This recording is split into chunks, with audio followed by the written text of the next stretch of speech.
Touchdown Alabama magazine and 14 and counting analyst Stephen M. Smith, reporting live from outside the Melmore facility.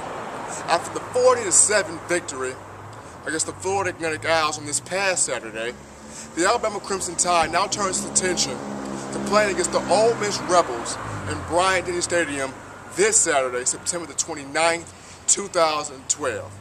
Head coach Nick Saban is right now at the podium giving his thoughts about what he liked about this past game and what he thinks is going to transpire in this game against Ole Miss. Let's cut live to the action. Just to clean up the last game, our players really played hard in the last game. I was really pleased with the intensity that they played with.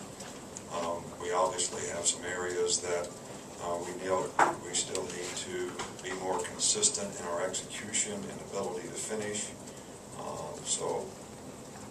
We have a lot of work to do.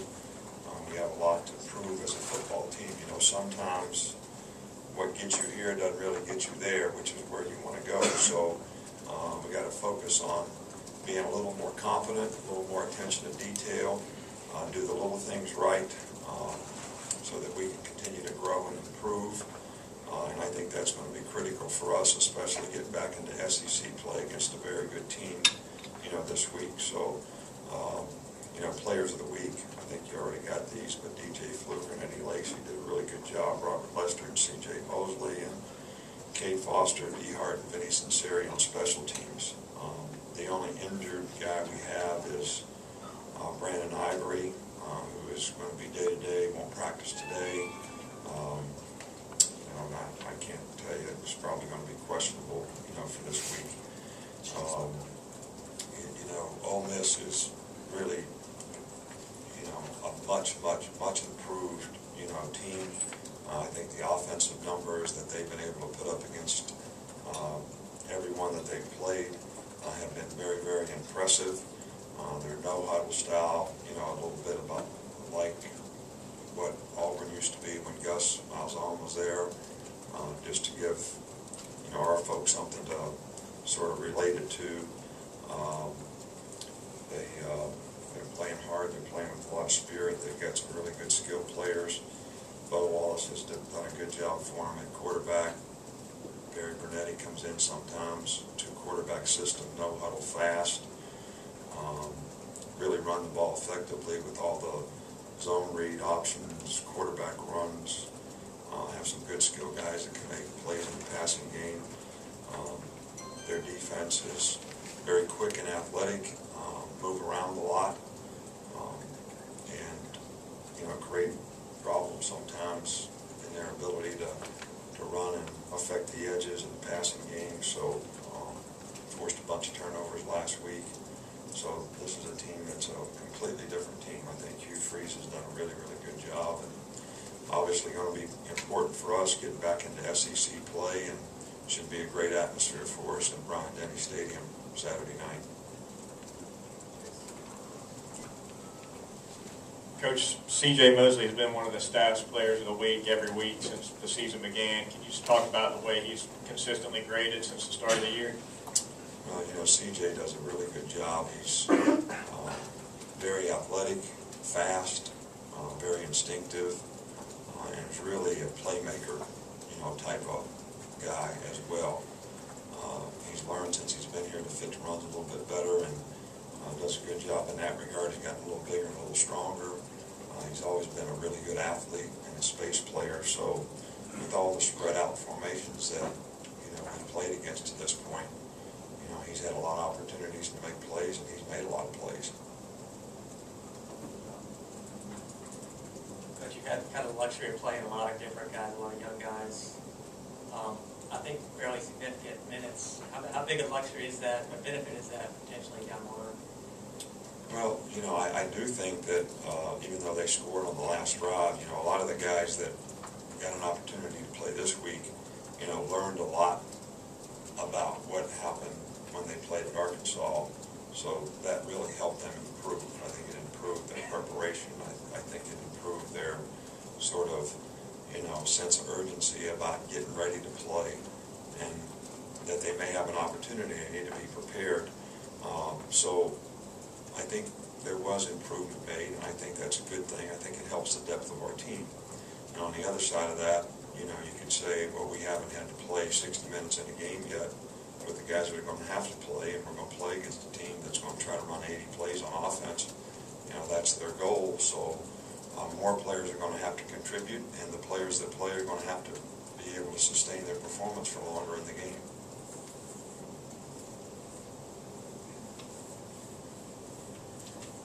On both sides of the ball, it just seems like there's a lot of balance statistically, not a lot of individual guys standing out among SEC leaders and things like that. Is that kind of speak to the balance of this team, or is it just because just so many players have been able to get into the game so far?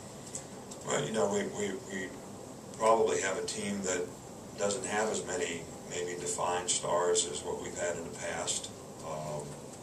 And of course you all define them, so that's not my doing, but and I think that we have a lot of guys that have had a lot of opportunity to play, which is a good thing, and some of those guys have contributed, and because of their contributions I think that they've had an opportunity to improve, and hopefully we'll continue to have a lot of guys that can make contributions on both sides of the ball. So I think that's probably a good thing. Coach, Ari Kwanjo played a pretty good bit Saturday. Could you just talk about his toughness just to get back into the field and how he's doing as well? Well, he's a pretty relentless guy. I mean, he worked really, really hard. I mean, he had two pretty significant type surgeries that are long-time rehabs that he worked very, very hard at. We weren't even sure that he would be able to get back and be able to play this season, and he was ready in the summer and has really done a nice job, and has developed into a nice backup player for us right now, which adds depth to the offensive line. So we're really pleased with him. But I think it speaks to his character and work ethic and attitude that has got him back to being able to do that. Hey, Coach, through 4 games, you guys haven't trailed in a game yet. As a coach, is that something that you worry about, that you think about, that if the team ever gets down the road when they face more adversity, that it might not be something that they know how to deal with, or does that not even cross your mind? Well, I think that we're constantly trying to teach our players that you play the next play, and you're not worried about the scoreboard, you're not worried about the circumstance in the game. That's an external factor. You need to focus on what you need to do to execute the very next play. Whether you're ahead in the game, behind in the game, that really doesn't matter. So that's something that we're constantly trying to instill in our players from a competitive standpoint. If they've never been in a situation, I guess you don't know for sure how they're going to respond. But I think it's about poise and confidence and just continuing to play in the game, and having confidence that if you continue to do the right things and execute and pay attention to detail and play together as a team, you're going to have a chance to come back and be able to do the things you need to do to be successful. You mentioned the option earlier. Was there much of a priority in getting the defense up to speed on that during the offseason? Well, we've already played against it, Michigan game, and so we have put a priority on it. There are some similarities to some of the things that we played against in the past, but it's anytime we play anybody that does things different than what we do, we spend time working on it. So it's not going to be all due to the players, when we play against it. And this is, one of those things that fits into that category.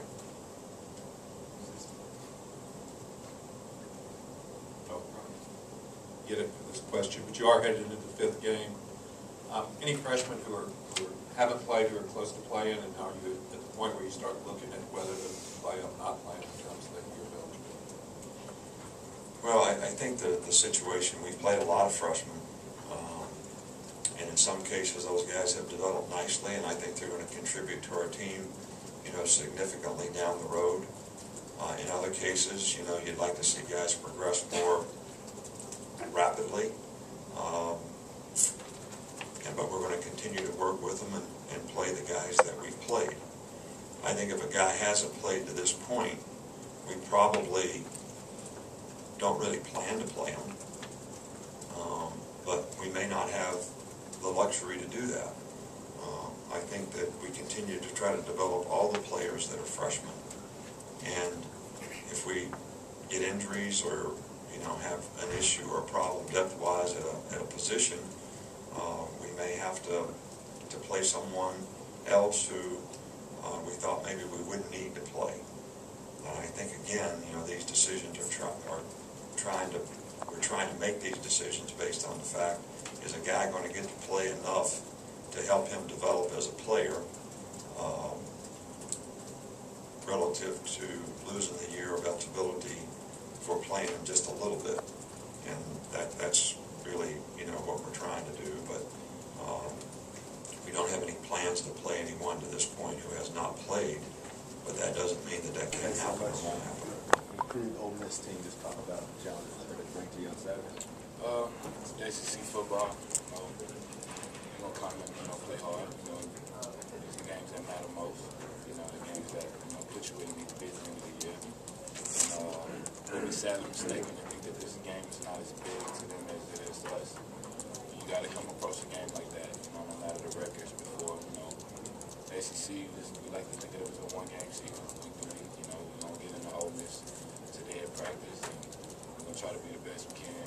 When we go out there and play them on Saturday, and the best team win. What's kind of the mentality in the locker room right now? How is it different from last week? What's the approach everyone's taking?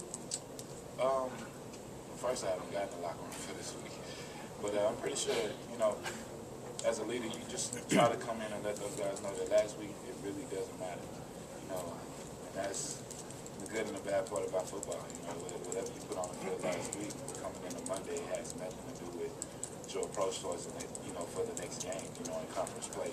We're just going to try to get these younger guys, that haven't experienced nothing but winning, to understand that, we're going to have, a game that you got to win in the fourth quarter. You never know when it's going to come. You got to prepare every day, for that game when you practice throughout the week, because that game is going to come unexpectedly, and you don't want to get surprised, if you haven't prepared the right way, and that game could come from Ole Miss or anybody in the conference. It's just how good of a conference we play. What do you think you want to see different from your team this next week against Ole Miss? Better, improved? It's just getting better. Everybody taking responsibility and understanding their weakness, because whatever their weakness is, that's our weakness as a team. So just getting better. Every player going out there and being honest with yourself, knowing what he did in the game previously, and getting those things better so it won't hurt the team at all. Game this past Saturday, and kind of what you're looking at going into the next, the meat of the SEC schedule that you're going to consider now. Good win. Look at the film. A lot of things we need to work on as a team, but overall, we did a good job in terms of just cleaning up what we need to work on. Going into the SEC, it's intense. Better players, better intensity, so you have to step into Monday, with a better focus and just try to, focus in a little bit more than you did in the past few weeks and come with your best game.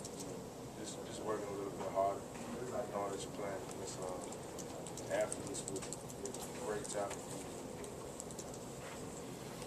Chance, you guys really haven't been tested this year. I mean, this sounds crazy, but do you almost wish for like a close game and kind of a gut check moment, because that could come in handy later on in the year and even bigger games?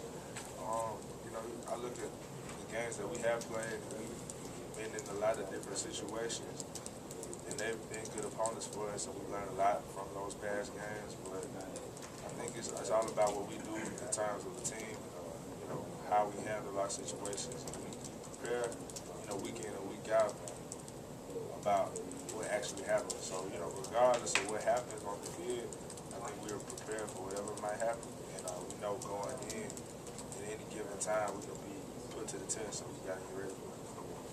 You realize you haven't been down at all this season, right? Right. Is that a point of pride, or do you think at some point down the road you're going to be behind a score or two and going to have to come back? Doesn't faze you? It's like a double-edged sword, you know. It's a sense of pride to not be down, but at the same time, you don't want to be complacent and get used to that feeling. Because at any given time, you can play a team on any Saturday and you can be down by a touchdown or 2 touchdowns. You have to rise to the occasion. So I think that's a test that we have to be ready for at any time. We just need to keep working at it. Hitting over 100 yards, you know, how that felt to really have a strong game in back-to-back weeks and how you're feeling health-wise. It felt good. I mean, you know, we all came out, you know, we was ready to play. The offensive line, tight ends, wideouts did a great job of blocking, and, you know, I was able to, you know, get over 100 yards. And as far as my health, you know, it's getting a lot better. Can you just talk about playing Ole Miss? Obviously, a lot improved this year, coming in 3-1, and what kind of challenge they are. I mean, you know, we're going to watch film on them today, but, you know, our coach always preaches it's not about, you know, who we playing, it's always about us. So, I mean, as long as we go out as a team, you know, get everything we have to know down, I think we should still, you know, we should have a successful game. Eddie, it's a nice game, real late, 8:15. It's like going to be tough waiting all the way to get on the field. As far as, like, us being anxious, I think it'll be a little tough. You know, it's a very late game, and a lot of people never really played that late, so it all goes on how you handle it. But, you know, I think by the time kickoff comes, we're going to be ready. What do you do? Like, I mean, some weeks you have the 11 o'clock game, 2 o'clock game. I mean, 8:15, you go to the hotel the night before. How do they keep you occupied all day Saturday? What do? You play video games, watch movies, take a nap? What do you do? Yeah, that's exactly right. You know, a lot of us, we bring games or we just watch other football games on TV, you know, but we also have a few meetings in and out there. How much do you think it's going to help you guys with being in the home field, giving the fans? Well, home games is always an advantage. I mean, we have the crowd on our side. You know, it kind of disrupts their offense because we all know how loud our crowd and our fans can get, you know, so playing at home this game should be a huge advantage. During the press conference, Coach Nick Saban talked about how proud he was of his team, and they're playing with such passion and intensity in the win against Florida Atlantic. He also revealed the 7 players which received Player of the Week honors. Offensively, it was DJ Fluker and Eddie Lacy. Defensively, it was C.J. Mosley and Robert Lester. And on special teams, it was D. Hart, Cade Foster, and Benny Sinceri. Congratulations to those 7 men on a job well done as they continue to grow not only as being athletes, but as being people in general. After being asked by the media, is the Tide afraid of trailing or being down in the game since they haven't trailed yet? Head coach Nick Saban and defensive end Damian Square said, it's not the scoreboard they worry about. It's mainly about making sure everybody is on their assignment and that they play hard together as a team to contribute to one common cause, being winning every game and developing as players. The Alabama Crimson Tide gets set to take on the Ole Miss Rebels this Saturday at Bryant-Denny Stadium on Saturday, September 29, 2012. This is Stephen Smith from TouchdownAlabama.net and 14 County analyst reporting live from outside the Melmore facility.